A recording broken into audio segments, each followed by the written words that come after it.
এমন এক রেসিপি যদি শীতকালে গরম গরম ভাতের সাথে খাওয়া হয় তাহলে তো মাছ মাংসই ভুলে যাব। তো আজ আমি অনেক দিন পর ইচ্ছে হচ্ছিল আমার টমেটো পুড়ে চাটনি খাওয়ার। বয়েল করেও খাওয়া যায় কিন্তু পুরাটা আমার বেশি টেস্টি লাগে। তো খুবই সিম্পল রেসিপি। এখানে আমি পেঁয়াজ, ধনেপাতা আর কাঁচা লঙ্কা নিয়ে নিয়েছিলাম।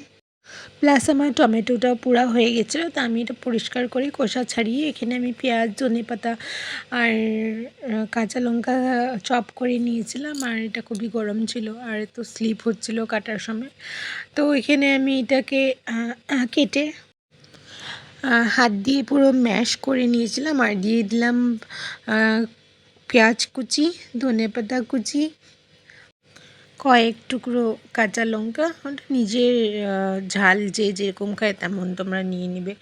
তারপরে দিলাম আমি এখানে একটু পাতিলেবুর রস। আর যেহেতু টমেটোটা তো খাট্টা ছিল না, তো আর ফ্লেভারের জন্য ফ্লেভারটা খুব ভালো আসে। আর দিয়ে দিলাম স্বাদ মতো নুন, অল্প করে সর্ষের তেল। আর মেখে নিলেই বাস রেসিপি রেডি। গরম গরম ভাতের সাথে দারুণ লাগবে খেতে।